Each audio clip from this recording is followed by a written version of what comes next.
Donc, on est dans le numéro 8 avec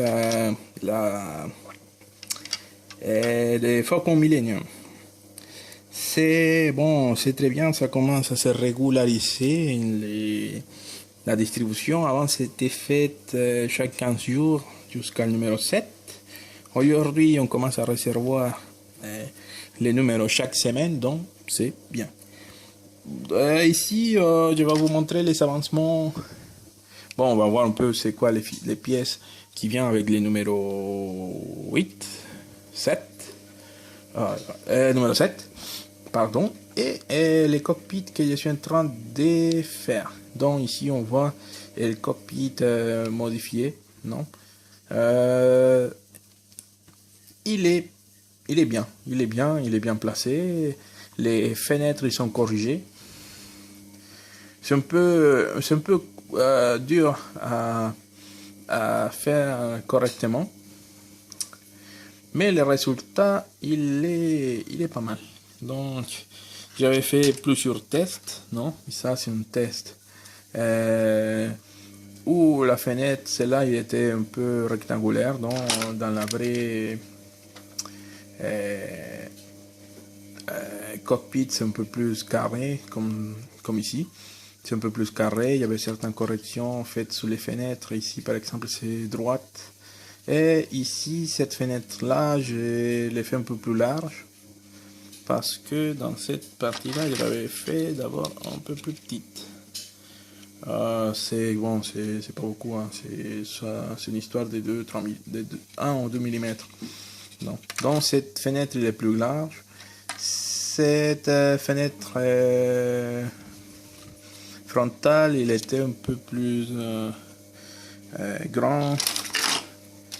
C'est là il me semble, c'était celle-ci.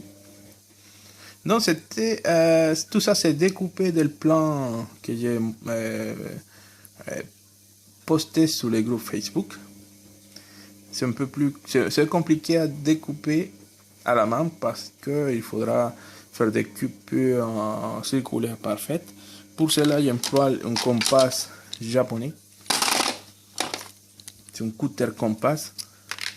Donc ici on régule, non, les rayons de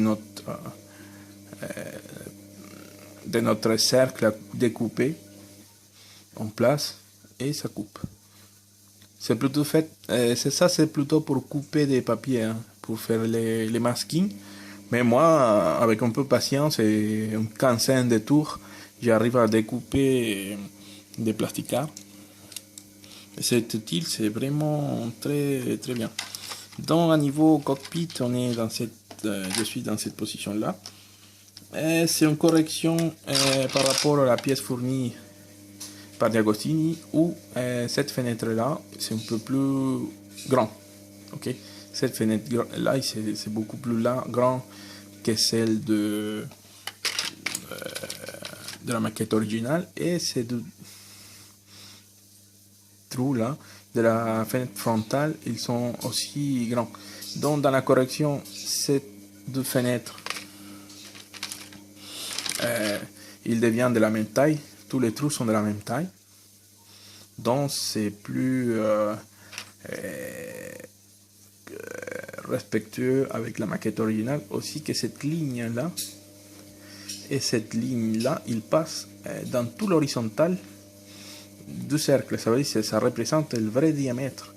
Donc c'est pour ça que l'effet visuel c'est différent. Okay. Là on voit un décalage entre le centre du cercle et cette ligne droite imaginaire qui représente les diamètres. Donc voilà, moi aussi j'ai fait des modifications sur cela. Donc ça que j'ai fait c'est juste créer les trous, ces trous là, ces trous là, ces trous là. Je pense que celui-là, non, ce sont des trous qui sont présents dans la vraie maquette et que dans le modèle il n'est pas présent. C'est un peu dur à les faire, j'ai dû les construire. des couteaux spéciaux pour faire cette taille, non, pour faire cette coupure, parce que avec les couteaux normal, les cutters normal, avec celui-là c'est trop difficile. Parce que ça, ces machins-là, ça part dans n'importe quelle direction, donc on peut abîmer la pièce. Donc ici, ça que j'ai fait, c'est faire ça, mais quand même il reste des traces du couteau. Donc là, il y a une petite ligne où le couteau qui est sorti a abîmé le plastique. Donc, mais ça, je peux le réparer avec du mastic. C'est juste appliquer une couche de ça et après avec du papier abrasif et c'est bon. Et il y a petit dommage ici aussi. Mais ça, c'est ça avec le papier abrasif, ça part. Donc comme ça, on a notre tunnel d'accès corrigé. Je vais essayer de placer le cockpit dedans.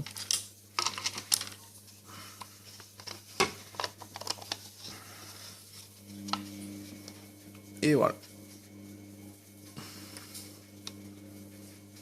Donc on a un cockpit qui est bien, et ça couple bien.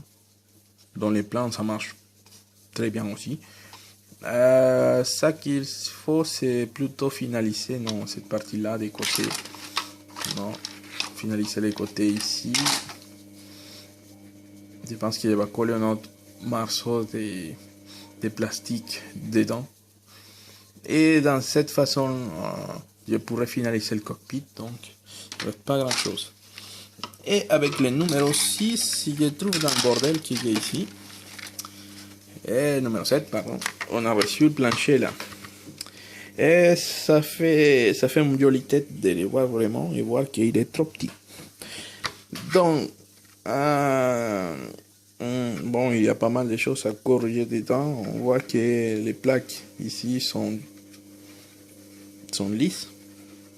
Donc, on voudrait faire quelque chose qui ressemble sans dépenser des milliers de centimes d'euros chez Shapeways. En plus que la qualité Shapeways, il est bien, mais il y a une petite, la surface c'est pas propre. Il y a une petite structure, non, qui sont les traces de l'impression 3D qui, pour le niveau d'échelle qu'on voudrait et les résultats qu'on obtient, je trouve que c'est un peu limite, non? Parce qu'on est dans la limite entre le défaut de l'impression et les vrais détails.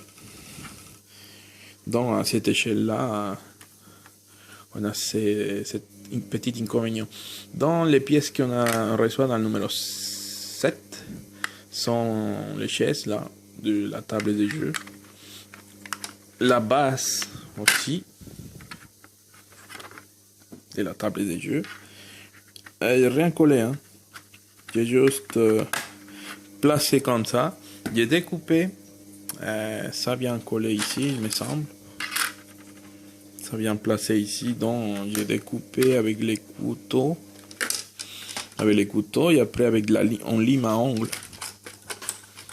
Cette lime à ongles. Et avec cela, j'ai rectifié les traces des moules jusqu'à sa disparition. Ici, je pense qu'il reste encore. Il reste un petit point là. Et cette pièce va être ici. Moi, pendant la période qu'on fait des modifications, c'est mieux de ne pas coller les choses. Okay. Si on colle, après si on a besoin de décoller, on va être vraiment dans une étape, dans une période de qu'on ne sait pas qu'est-ce qui va passer. Ok. Et on a reçu ça aussi. Non, on a reçu la partie antérieure de ça. Donc il y a 4 pièces ici. Il y a une pièce qui est rentrée dedans. Il y a cette pièce extérieure et il y a ça. Il y a toutes les petites pièces qui vont conformer l'intérieur de ça. Il n'est pas encore collé. Et il y a cette pièce-là qui vient toute lisse. Ok. Ça, c'est embêtant parce que dans la réalité, c'est quelque chose comme ça. Donc, une façon de les faire. Bon, là, c'est pas parfait les lignes, mais bon, ça va être caché. Et bon. Donc, une façon de faire cette ligne-là, j'ai pris les pieds à coulisses. Donc, si vous ne savez pas un pied à coulisses, il faudra que vous cherchiez un pied à coulisses. J'ai mesuré 3 mm. 3 mm. Je fixe ici. Et après, je me place sous les bords et je trace les premières lignes. Ok. Je pense que c'était pas exactement 3 mm, peut-être plus. Oh, ça doit être comme ça, attendez. Bon, ça doit être presque 5 mm. Donc, comme ça, je trace la première ligne. Après, j'augmente 3 mm. Je trace la deuxième ligne avec les mêmes pieds à coulisses. Et comme ça, j'ajoute de 3 en 3 mm. Et ça me fait toutes les lignes. Et ça me dessine toutes les lignes. Ok, à peu près droite.